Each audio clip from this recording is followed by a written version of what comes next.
Let's talk about Pitt.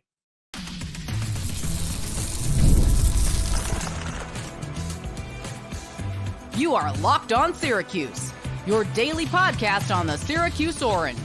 Part of the Locked On Podcast Network, your team every day. Hello, everyone, and welcome into Locked On Syracuse. I'm Jackson Holzer, and thank you for making us your first listen of every single day here on the Locked On Podcast Network, where it's your team every day, and we are free and available wherever you get your podcasts. And on today's show, Syracuse football, their next opponent is a ranked Pitt team on the road on Thursday night. So we're going to preview Pitt's offense and their defense. And then those are just the first two segments of this show, because coming up later on, it's a Syracuse basketball recruiting update, some positive updates, potentially some reclassifications from a couple of prospects, but both trending potentially in the right direction for Syracuse. Today's episode is brought to you by Gametime. Download the Gametime app, create an account, and use code LOCKEDONCollege for $20 off your first purchase. All right, so yeah. The basketball recruiting update will have to wait till the end of this podcast, because the first two segments we are previewing Syracuse football up against Pitt on Thursday night. Now, Pitt is expected to be a ranked team once again. They were ranked last week. They were on bye this week. I do not think they're going to drop out of the top 25. I'm recording this before the top 25 comes out officially, but I imagine they are still ranked. That game is going to be on Thursday night at 7:30 p.m. Eastern on the road for Syracuse, their third straight road game. So far, they're 2-0 on this road trip. Syracuse is 5-1, 2-1 in the ACC with two ranked wins already with Georgia Tech and UNLV. Pitt, 6-0, 2-0 in the ACC, and one of only 7 undefeated Power 4 teams remaining. All right, so high-stakes game in the ACC this week. Winner, you got to be feeling pretty good about potentially making the ACC championship game. Loser, well, probably not going to make it, but still can have, obviously, a successful season. Let's get into Pitt's offense now, which is definitely the stronger of the two units that we're going to talk about today. Pitt's offense is led by redshirt freshman quarterback Eli Holstein, and Eli Holstein has been one of the top freshmen in the ACC, if not the country. His stats through 6 games are very, very impressive. Over 1,700 yards, 15 touchdowns, 5 interceptions, and a 63.5% completion rate. So he's accurate. He can sling it, generally makes good decisions. I call that a pretty solid quarterback. You tell me, right? Now, he's also pretty mobile. Keep that in mind. He is second on the team with 266 rushing yards. And just keep in mind that in college, again, everything is wacky with some stats. When he gets sacked, that counts as negative rushing yards. So really, he's got more than 266, right? Because he's obviously been sacked and you lose yards on the sack. As far as, I don't want to get into a too big of a Eli Holstein debate here. He's had a terrific first half of this season. Do I think it's on the level of Cam Ward at Miami or even Kyle McCord for Syracuse for that matter? No. But he is certainly in the running for all ACC at the midway point. And by the way, they got the third best passing attack in the ACC with over 300 pass yards per game. This is not going to be an easy test for Syracuse. In fact, if you look at their remaining schedule, this might be their second toughest opponent left. Not just their second toughest opponent, but the second toughest offense they're going to face. Miami at the end of the year is going to be a whole different beast, but that's for the end of the year. We're talking about the Pitt offense today, led by their freshman quarterback, Eli Holstein. Now, Pitt is not one-dimensional. They can run the football at a pretty high level. Pitt averages over 175 rushing yards per game. That's 7th in the ACC. I mentioned Holstein already, but their running back, Desmond Reid, is an all-purpose back. He's got nearly 500 rushing yards on the ground, and he averages 6.3 yards per carry. And once again, by the way, he is second on the team in catches right now with 25. So he's almost like LaQuinn Allen in the sense that he can do a little bit of everything for this Pitt offense, Desmond Reid. Now, because of Reid and because of Holstein's mobility, this is something that you might see often with Pitt. They are going to run a lot of RPOs. If you do not know what an RPO is, then I will explain it to you. It basically means the quarterback gets the snap and has a couple of options. He can hand the ball off to his running back, or he can throw a quick, usually it's a quick slant route to a receiver. You know when an RPO is an RPO when the receivers are running routes. That's how you know. You see receivers running routes, but there is a handoff on the play. That is what you call an RPO. Syracuse at times will run an RPO as well. And also, because of Eli Holstein's mobility, sometimes it's not just an RPO, it's a triple option because Holstein can keep it himself as well. So it's a little bit complex, this Pitt offense. They are coming off a down game. I do have to mention that. They are coming off a down game. Granted, they won. They did win. Remember, priority number one is you got to win, even though it might not be pretty all the time. They beat Cal before the bye week, 17-15. It was by far the worst game for Pitt's offense. They were shut out in the second half. So the question becomes, is this a sign that the Pitt offense is regressing, which would obviously work in Syracuse's favor, right? If Pitt's offense suddenly isn't very good anymore, then we'll certainly take that, right? Or it's just a down game, just a bad week. Well, I'm choosing to believe that it was just a down week. That's what I'm choosing to believe. They've had 5 excellent games on offense, but then they struggle in one half against Cal. I am not going to sit here and try to tell you guys that, maybe Pitt's not that good. Okay, Pitt's a ranked team for a reason. They got an excellent quarterback, excellent running game, solid weapons. This is a very good team that beat Cal by 2 points. And by the way, Cal is just the team this year that they just can't get it done. They just can't get it done, except if they're playing Auburn. But other than that, they just find ways to lose that team. They're always so close, but they just whatever. That's a whole separate conversation for when Syracuse has to play Cal later on in the year. But I think that Pitt just had a down game on offense against Cal. I don't think that is a sign of regression coming for Pitt. Hopefully it is, though. That'd be great if they were regressing for Syracuse because that increases our chances of winning. Overall, when you look at the Pitt offense and you look at this team in general, I'll repeat what I said earlier in the segment. This is one of the toughest opponents remaining on Syracuse's schedule. If Syracuse can find a way to slow down this Pitt offense, preferably you just hold them under 30, you're going to have a good shot at winning this game. And it's a huge one if you can get it done. I imagine that if Syracuse wins this game, they're going to be ranked, right? And if they're ranked at this point of the year at 6-1 with their remaining ACC schedule, their non-conference game is UConn at home. You got to be feeling pretty good about Syracuse's chances going forward. This is one of the biggest games of the season for the Orange, and it starts with slowing down the Pitt offense. I don't think they're going to stop them completely. The defense is certainly going to bend, but the question is, will they break or will they hold them? That is the question right there. Well, I guess 2 questions. Is Pitt regressing? Can Syracuse step up to the challenge? All right. Now coming up, we just talked about the offense. Let's talk about Pitt's defense.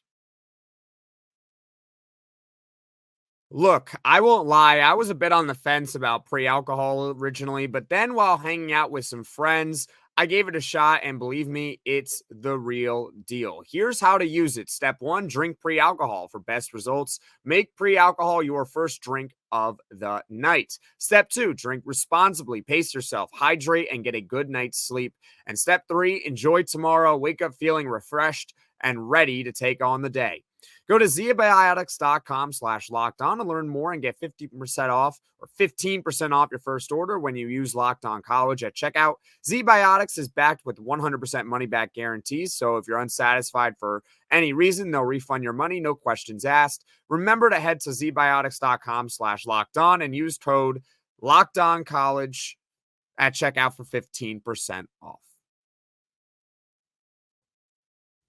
So we just talked about Pitt's offense. Now let's talk about Pitt's defense. And once again, these two teams, Syracuse Football and Pitt, are taking each other on Thursday night in Pitt at 7:30 p.m. Eastern. Should be a fun one in the ACC. As far as Pitt's defense, the overall point is that they are pretty decent, but kind of like Syracuse, their strength of the two sides of the ball is on offense. Now, Pitt has a returning all-conference safety from last season in Donovan McMillon. McMillon currently is having a pretty good year. He's second on the team in tackles with 46, and he also has one interception that came in the season opener against Kent State for Pitt, and he might be one of Pitt's best defenders, Donovan McMillon, so keep your eye on him, the safety. Where Pitt is really strong at, when you look at their defense, it's generating pressure on the quarterback, which is hard to do. Pitt is top 5 in the ACC in sacks. I believe they have 18 of them in 6 games. And look, ask Cal what happened to them last week. Cal let up 6 sacks against Pitt last game, and 6 sacks is a lot. If Syracuse gives up 6 sacks, I don't know if they're going to be able to win either, right? So Pitt's defense does a very good job of generating pressure, and it doesn't just come from one player in particular. It's not like they have one outstanding edge rusher that's going to go in the first round of the NFL draft, and that's about it. No, Pitt's a pretty well-rounded team on their front. They're led by Jimmy Stott, who has 4 sacks for Pitt. Now, I think 3 of those actually game against Cal, but still, he's got 4 sacks. That leads the team. 4 other players on Pitt have at least 2 sacks this season. So once again, their pressure is not generated just from one player. They get it from a collection of players, which is definitely a strength for Pitt. Now, is this a bad thing for Syracuse? Are they in huge trouble? I would say no. I choose to be a little bit optimistic about Syracuse in this one because of a couple of factors. Number one, we've talked a lot about the quick passing game here not on today's podcast, but on prior podcasts about Syracuse football. Their quick passing game is second to none. It is excellent. Syracuse is not a team that is going to throw the ball 50 yards on every single play. They are more than capable of taking the 5-yard in, the 5-yard out, the 10-yard curl. You get the idea. They have a very quick passing game, and Kyle McCord has done an excellent job at the midway point of getting rid of the football quickly and on time. That is one way to alleviate pressure because you don't have to block for very long. And even if there is a lot of pressure, Syracuse has shown that they have the ability to get open quickly, or I should say Syracuse's receivers have shown that ability this season. LaQuinn Allen is also a receiving back. You'll have him sometimes in the flat being open in this game. So it's not necessarily a bad thing that Pitt generates a lot of pressure because you can kind of suck them in a little bit with that quick passing game. Number 2, Pitt's secondary. I talked about Donovan McMillon, the safety, but it's not exactly the strong suit of the team. It's not weak per se, but it's not strong. They are bottom 5 in the ACC in passing yards per game. But again, that stat can be a little bit misleading because it's an overall stat. Like if you're winning a game, obviously a team against you is going to have to throw the ball to get back in the game. And Pitt oftentimes this season has been winning, right? They're 6-0 for a reason. They're usually leading in games that forces teams against them to throw. They are bottom 5 in the ACC in passing yards allowed. But as far as passing yards allowed per attempt, which may be a better stat in my opinion, they're top 50 in the nation. They just creep inside that top 50, which is not bad. It's not bad. It's not great. It's not elite, but it's not bad. Now, is this going to be a huge deal for Syracuse? Well, here's the thing. This offense has been so elite through 6 games that even though Pitt does have a pretty decent defense, even though they don't allow the highest yards per attempt, I still think they can be had because Syracuse has shown they can pretty much get after anybody. This might be their toughest test, but they can pretty much handle anyone on offense. So Pitt's defense is pretty good, but I wouldn't classify it as the 85 Bears. Sound good? All right. So we've talked about Pitt's offense. We've talked about Pitt's defense. Now coming up, we're going to talk some basketball, specifically some recruiting updates because they're pretty good.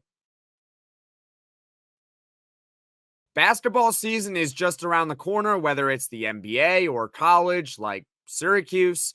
Going to basketball games is actually always exciting, right?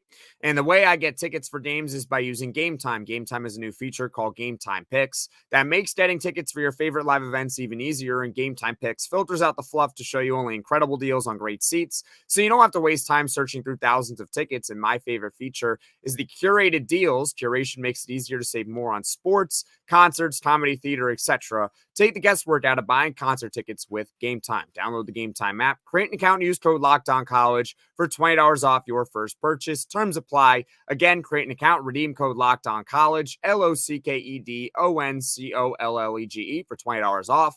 Download Gametime today. What time is it? Gametime. All right, we got a basketball recruiting update. Some good news for Syracuse. Let's start off with the big topic, the big point of emphasis, which is Alex Constanza, 6'8", 205-pound forward from Miami, Florida. He is a 2026 Rivals and 24/7 Sports composite 5-star recruit who's ranked anywhere between the 10th and 21st best player in the country in the class of 2026. And he officially visited Syracuse over the weekend. Now, let's play a little game of what we know 100% for certain and what we don't know 100% for certain, okay? Because I saw something circulating out there. I'll point it out on the screen for you. Not yet, but I will point it out. I cannot 100% verify it, all right? Here's what we know, though. 100% it is verified, okay? We know that there is mutual interest between Constanza, the 5-star recruit, and Syracuse Basketball. Now, how do we know that? Well, it's simple. If they didn't have any sort of interest in each other, then there wouldn't be an official visit, right? You don't just waste your time on official visits. Now, does that mean that there's quote-unquote still interest? There's most likely still interest, obviously, but there was definitely interest beforehand because of the official visit, right? We also know this 100% for a fact that Alex Constanza, who's currently in the class of 2026, is thinking about reclassifying to 2025. That source is himself. He said it to 24/7 Sports earlier this month. So we know Alex Constanza. There's mutual interest between him and Syracuse. We also know that he may reclassify. Reclassifying is something that happens not all the time in college sports, but it does happen. We saw that work in Syracuse's favor with Demetrius Samuel, the 4-star safety that's committed to Syracuse football in the class of 2025. He was originally in the class of 2026, right? So reclassifying does happen. And in this case with Constanza, it could happen for the class of 2025. This means that, hey, we can dream, right? I can't guarantee this will happen, but Syracuse does have Sadiq White, a 5-star forward, already in the boat for the class of 2025. We know that they are the favorite for Kyan Anthony, a 4-star guard. Constanza would be terrific. They already have Aaron Womack as well, a 3-star forward. And hey, they could also get guard Tyler Jackson too, right? He's best friends with Kyan Anthony. It makes sense. So you can dream a little bit, all right? But here is where we kind of have to reel ourselves back in and understand what we know and what we don't know. All right. We do not know if this tweet from @Nick Thomas is accurate. And for those that aren't looking on the screen, he says in the tweet that he has a source that told him Constanza is definitely reclassifying to 2025 and that Syracuse is the front runner. Now, here's the deal. I don't want to be the guy that ruins the fun, okay? I don't want to ruin the fun. And I get it. I just told you guys, you can dream. I can dream it too. I would love if he reclassified to 2025 and Syracuse paired him with Sadiq White. They get Kyan Anthony. it would be outstanding. 2025 recruiting class would be top 5 in the country, right? It would be terrific. And once again, he officially visited this weekend. So we know that there is some sort of interest there. But I've been looking around trying to find confirmation if this is true or not. Not that I have seen anything that would prove it to be false, but I have also not seen it being confirmed by any huge major recruiting service or analyst. So maybe Nick Thomas is right. Maybe Constanza is officially going to reclassify to 2025, and maybe Syracuse should be considered the front runner.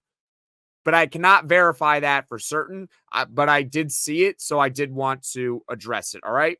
Again, what do we know?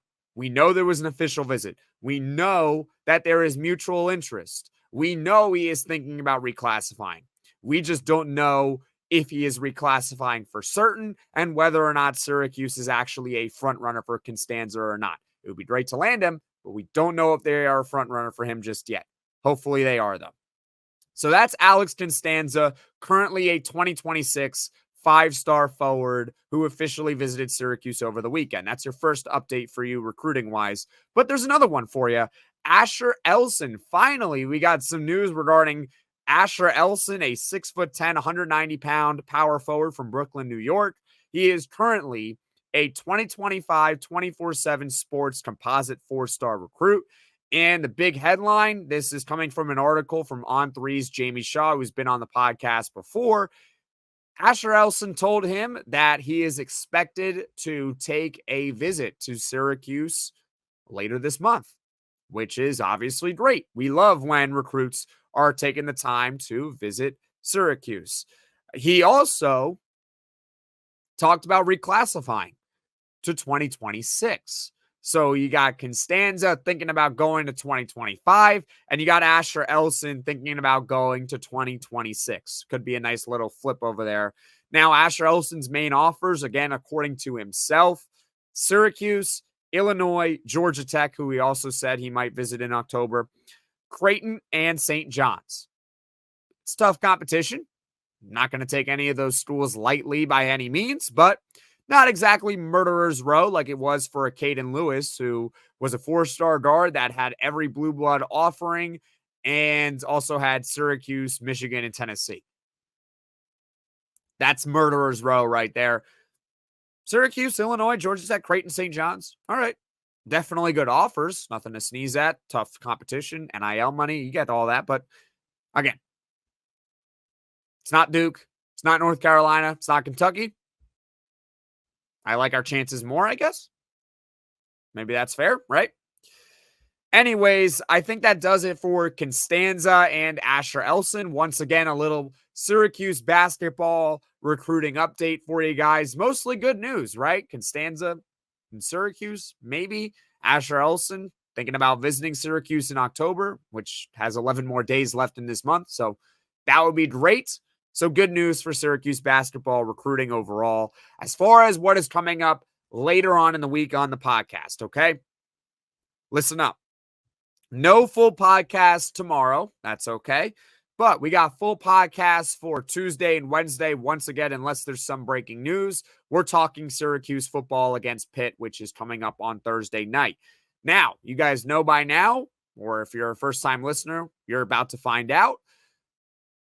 Every Friday, there's a 10 to 15 minute podcast that I do, a mini podcast called Poll Friday. Now, obviously, it's in the name that it is released on Fridays.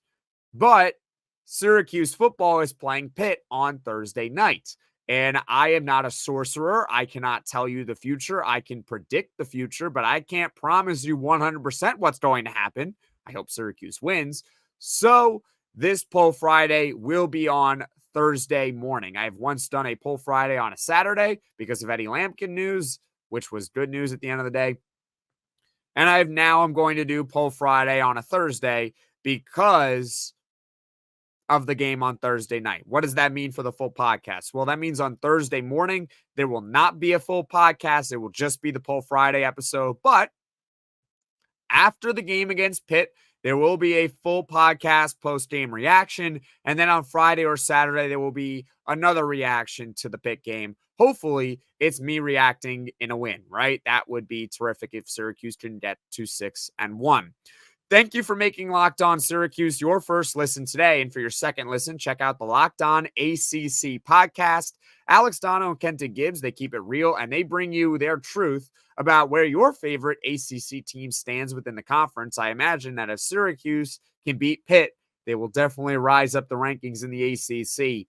Find Locked On ACC on YouTube or wherever you get your podcasts. And folks, thank you all so much for watching. Thank you all so much for listening. If you like this video, click that like button. If you really liked it, subscribe to the channel, turn on those notifications so you know right away when I am dropping the next podcast. We talked about the Pitt offense. We talked about the Pitt defense. We went over some Syracuse basketball recruiting. Hope you guys enjoyed.